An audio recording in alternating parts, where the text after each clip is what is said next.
Could former President Trump's name be taken off ballots here in Minnesota next November? Well, according to the Secretary of State, many people here in Minnesota are curious to find out. Fox 9's Mary McGuire joins us now with those details this evening. Mary?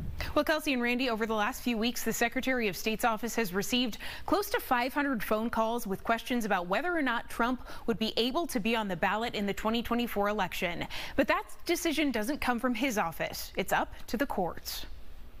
There's still more than a year to go before the 2024 presidential election. But Minnesota Secretary of State Steve Simon says emails and calls are already pouring in, asking about one thing. Almost 500 emails or contacts of some kind in the last just couple of weeks or so. Hundreds are reaching out with questions over whether or not Donald Trump will appear on the ballot in Minnesota. An argument is gaining traction nationally regarding the 14th Amendment, which bans those who engaged in insurrection against America from running for president. That is not our call. That is not the call of this office. That always has been the call of the courts. We're not the eligibility police. Secretary Simon says it's not his job to decide who's on the ballot or to interpret the Constitution, but he will follow any court rulings pertaining to the issue.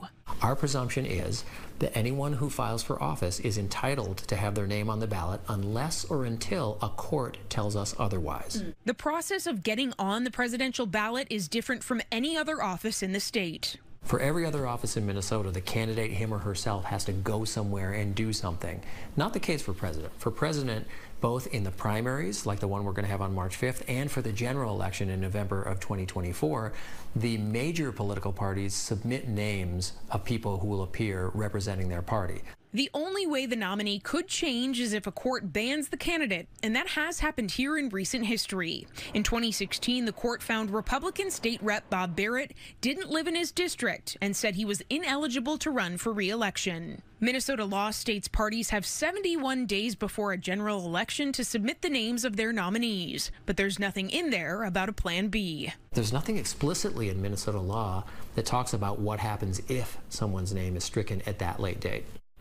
Now, lawsuits over this issue are expected to be filed in multiple states. Simon does predict the issue of whether or not Trump can appear on the 2024 ballot will ultimately end up in the hands of the U.S. Supreme Court. Kelsey and Randy.